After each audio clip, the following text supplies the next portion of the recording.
Come on, man. That's what I'm talking about, boys. Let's go. Let's go. Straight off the bat, I'm going to be ambitious. Let's try and get 5k likes for the 5 goals we scored against West Ham today. What a game. What an absolutely unreal game today. Like, I can't even celebrate. I'm just absolutely in awe after this performance I saw from the team today. And I'm just thinking to myself right now, I'm loving this Chelsea team. I'm loving what I'm seeing. I'm loving the performances. I'm loving the tactics. I'm loving our approach to games, how we move the ball, how we defend off the ball, how we create an attack, and most importantly, how we are converting chances and scoring goals. I felt like at times with some of the systems Poch has used throughout the season, it hasn't always been as effective. At the start of the season, we couldn't score a goal for anything. We were very one-dimensional. We struggled to break down low blocks. After that, we became too open. We were too easy to play against because, this mid three of Enzo, Caicedo, Conor Gallagher, it wasn't necessarily bringing that perfect balance up front. But at the moment, everything seems like it's now perfectly falling into place. And I think the reason behind why we are seeing this actually isn't because of Cucurella. But I actually have to start this video off by praising Noni Madueke, because we need to remember he was considering leaving us on loan at the start of this year. He stayed, he remained, he felt the confidence and backing from Pochettino, and once he had that, you're seeing a completely different player from Noni. Because the reason why I'm praising him so much, is because him and Palmer together are magic. And he's actually helped Palmer get better because now Cole Palmer can play with more freedom. Are you seeing how they constantly find each other? Are you seeing how they are rotating positions, how they're interchanging? Noni now has the license to play closer to goal, where he can now demonstrate that, wow, this guy knows how to score a goal, he knows how to take shots, and he knows how to time his runs in behind as well to get in behind teams' defensive lines. Palmer now isn't as one-dimensional on the right wing. They can now interchange. They can now combine with Nicolas Jackson. There's now different threats that Nico can now get now in terms of service. And this is the major reason behind why I think we are seeing a better offensive team, why we're creating more threat. Because Noni is finally bringing that 1v1 threat this team has been missing. And you guys on screen right now, here's his FBref stats. They're absolutely unreal in terms of progressive carries, touches inside the box, because this is what Noni does. I felt like at the start of the season, he was just too wide. He was too far away from play. And it's no surprise that if you're getting pinned down by, 2 markers against you, there's no movement in front of you. You're going to struggle. But with this fluidity, this license and this interchanging, this has been the biggest difference maker in this team, because a lot of the great things we've seen from Cole Palmer has come from the fact that now he can play closer to goal. Now he can play more central, and that's because he has Noni Madueke, an actual partner in crime, alongside him on that right flank. It's great to see, but credit goes to Noni for stepping up. Because if you're going to play in this team now, Noni, it means that you must be switched on even more off the ball. Yeah, we need to see that defensive diligence in your game. You have to be on point. You have to drag back. You can't be lazy. And he's demonstrated that he has this in his game. And it's why we're seeing a team that is just infinitely better now in terms of creating opportunities and scoring goals. Cucurella has helped us due to the injuries we're facing right now, and due to the fact that by having this 3+2 build-up, we now have better balance in the final third. But Cucurella isn't necessarily, affecting the game and showing like a different type of game that we haven't seen from him. It's just a very smart and intelligent use of what he can do in terms of supporting the team. So, and massive credit goes to Pochettino and the coaching staff for making this happen. But wow, I'm not going to lie. This was an incredible performance, considering that we've played 3 games in 9 days. And normally throughout the season, after like a congested period, these are normally the games that we dip. But you'd be so surprised by the energy levels we showed today. You'd feel like West Ham were the team that played this amount of games in a short amount of time, because our application from the start, the intensity, all these things that Pochettino has been asking to see more of, we saw in absolute abundance.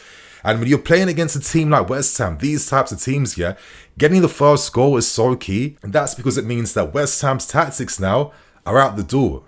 They have to approach the game differently. They must get back into the game. And this is why during this period, this period in particular, this is your moment to kill them off and get the second goal. And that's exactly what we did. Once we had a 2-goal advantage, within 30 minutes, it meant that West Ham psychologically, they were out of the game. Their players grew more tired. They knew that they weren't going to win this game. It meant that they weren't closing us down quickly enough. We had more time and space to play in, and we had numerous opportunities to play balls in behind, to take advantage of them. And this is how you beat them. This is a big top 4 quality performance that we saw today. And it's a great thing that we are now seeing this level of performance before the season ends. And naturally, the conversation will go back to, would it be a mistake now to consider sacking Pochettino when we're now starting to see real signs of life and quality behind his ideas and methodology? I can understand it. On one hand, he has made some mistakes, but on the other hand, he didn't have players at the start of the season that are playing how they are right now. Madueke wasn't even available, and when he wasn't playing like this. Same thing for Mudryk, same thing for many other players. So, it's like a symbiotic type of like Venn diagram situation where, for one thing to be good, this thing has to be good, and everyone must come together to do their part right. But honestly, I'll let you guys decide that in the comment section. But for me, I'm still in two minds. But the fact that we are seeing real strong progression of ideas and quality performances and goals. I mean, look at the stats right now. That's now 4 wins at home on the bounce. That's now 9 wins out of 11 at home. We've really shown good signs of improvement during 2024. And it gets you thinking, do we just say goodbye to all of this, hire a new manager who brings new ideas, new mentality, new philosophies, new everything, and then do everything from scratch again? I'm not too sure, to be honest with you, but you guys share your thoughts and opinions. But anyway, going back to the game, man, let's discuss some of these goals that we saw. I mean, obviously the first goal, once Cole Palmer is able to open his body up in an angle like that, left foot, it's gone in the back of the net. But you know what I really loved about our attacking approach today? Again, it goes back to that balance I've been talking about, man. The fact that we have like a wing on the left, wing on the right, we're pinning West Ham back. We're in full control of them positionally wise. By doing that, were you seeing that we were able to open more spaces between the lines? And like nearly every single goal we scored today, you're noticing like 4 or 5 players ready to attack the box. Not just standing in the box, waiting for like a magical ball to come to them, but they're making those like third-man runs into the box to get on the end of something. And that's how you make your luck. That's how you beat teams like this who just want to come here to play on the counter-attack and park the bus. And that's a big tactical sign of improvement. And obviously we get the first goal from that. The second goal was a quality goal from Gallagher. Quality goal. And I'm going to keep saying this. Some people don't get it. But if you know ball, I'm going to keep saying this. He is our Valverde. He is our Arturo Vidal. Gallagher is the type of player that you keep in your squad. The fact that we consider selling him is absolute insanity to me, because this is what he demonstrates. I mean, that shot, first time, half volley, bottom left corner, that's great quality. And as we kept saying throughout this season, if Connor can get more goals, if he can get more goals, his value just incrementally just like boosts up, yeah? And we can't forget that this is a player that from the beginning of last season under Thomas Tuchel, where he really struggled, he lacks a lot of confidence. He looks like a completely different player. Fast forward nearly 24 months. And it's a reminder of this is what development is. Players improve. Gallagher hasn't even peaked yet. I think he could get better over the next 1 to 2 years. And I think he could add more goals to this game. And I think playing with more technical players as well is naturally going to improve those technical parts of his game. And I don't know, man. I just feel like you can't be getting rid of players like this. And another player that you can't be getting rid of is your Jalabers. Obviously, Noni Madueke, very quickly, of course, Noni nods it in from Thiago Silva's header. But quickly going to the fourth goal. Did you see that pass from Jalabers? That pass which just took out the whole West Ham defence. It was a type of pass where we saw a lot more of that pass during pre-season, right? Where we were able to squeeze the opposition into areas we wanted. And then we're relying upon the technical capacities of the guys playing deeper to play them balls in behind. And that's what Jalabers does to a T. And I've been in praise of this guy for a long time. Even when a lot of the people in the fan base, we're just kind of assuming, listen, we have to move these guys on to become a better team. No, you keep these guys, because I feel like people are starting to really understand now that Jalabers isn't just a great defender. He's a great football player, because he can play in a back three, he can play in a two, he can play in midfield holding, and he can play as a fullback and wing back as well. To be able to play so many different tactical roles while still maintaining that same quality.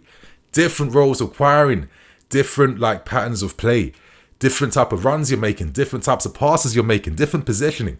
The fact that he just slots in seamlessly no matter what we're playing. Is it any surprise why your Bayerns and your Inters and all these other clubs have been strongly looking at him? To think that we could even let this guy leave in the summer is absolute insanity. It's stupid because Trevor Chalobah is one of those guys where he will just bring you goals and assists every season in clutch moments because he's a quality football player. And that pass he made, listen, Noni made a super run. As I said, now that Noni has more license to affect the game more centrally, play closer to goal, you're seeing these like inside forward qualities that he was showing whilst he was at PSV, because he was scoring goals as a teen at PSV and now he can actually play to his natural strengths. I love how unselfish he was at releasing that pass to Nico Jackson, which meant that Nicolas Jackson has now achieved his target this season of scoring 15 goals. That was a great moment to see. And better yet, the fifth goal also comes from Nicolas Jackson again, to score a double, making it 16 goals this season. We have a few games left now and you think to yourself, bruh, could Nico actually maybe get to nearly 20 goals or at least 18? That's going to be my personal target now. We have like 3 games left, 4 games left. This is your moment right now, Nico. Can you get some consistent goals? Because if you can, could we even then start to reconsider our efforts for Osimhen? Now, I'm going to be discussing Osimhen later today in a separate video, so stay tuned for that, man. And I'll be discussing Nicolas Jackson in further detail in that video too. But yeah, I think what would have made this game even more perfect was if Madueke was able to like score a goal. Compared to Nico, Madueke, Palmer, 3 players in my preview, I felt they're the key guys I'm looking towards. I felt like Madueke was a bit on the periphery at times, and I don't want to talk about that now because it's more positive things to discuss. But obviously the way we just control that game in the first half, one of the best halves of the season, absolute control. And it meant that in the second half, we didn't have to bust the gut. We could play the game at a slower tempo, which was the right thing to do considering the intensity levels shown by all these players over 9 days. So it was great to see everything coming to fruition. Yes, we got a little bit of luck our way. Of course, Bowen hit the post twice. If he scores either one of those goals, the game changes. But to be honest with you, based on how we played, I think we would have reacted regardless of whether they scored or not. With how we played, how we controlled the game, West Ham couldn't cope. And I feel like, are we now starting to see these late signs of life in this team that Pochettino is starting to get things figured out? That he is starting to fix things. And then you think to yourself, okay, with the summer window approaching, if you're smart, if you look to bring in maybe, 2, maybe max 4, and even then 4's too much, I'd even say 3 minimum additions, knowing that you then have your Reece Jameses, your Coles, Fofanas, and then Kunku that you can't even rely upon consistently out throughout this season. They're now like additional signings coming in for next season. You start to really reconsider, is something actually starting to really build right now? And we're only now seeing signs in life of that. Let's see. But regardless though, let's hope now the biggest challenge we have this season is maintaining our winning streak. Our next 3 games, Forest, Brighton and Bournemouth. These are 3 winnable games. You're adding 9 points on, you think to yourself, okay, could we now push for that Europa League spot? If we do, personally, I think Poch, he stays here and it's a guarantee. And you think to yourself, Newcastle and Man United, they have to play each other. Then they're playing Brighton as well. And obviously, there's big games for both of them. They're more likely to drop points compared to us. But even then, we can't be resting on our laurels and getting complacent with that. But right now, you're seeing players who are enjoying playing football. You're seeing that confidence. You're seeing that togetherness. You're seeing there's an understanding of each other's game right now, which is something that we weren't seeing at the start of this season. How many times? I'll give you an example. We're trying to break a team down. We've got 1 striker in the books. Everyone's outside the books. There's no box presence. There's no nothing. We're a far cry away from showing that type of naivety and poor tactical understanding. And then, I don't know, man. It makes you think, Pochettino, is he now starting to figure things out? Because we are starting to play some nice football. We're scoring goals. And most importantly, he's been able to make players play very attractive and, very good football. And that can't be dismissed too. So my friends, I'm going to wrap things up, end things there. Phenomenal win to beat West Ham 5-0. It's a far cry from that 3-1 loss at the start of the season, and it's and I guess it's the perfect reminder of the improvements, the gradual, slow improvements that we have made over time. So my friends, hit that like button if you're gassed. Share your thoughts and opinions. I'm Nini FC. This is Blue Lions TV. I'll see you guys later again today with another video.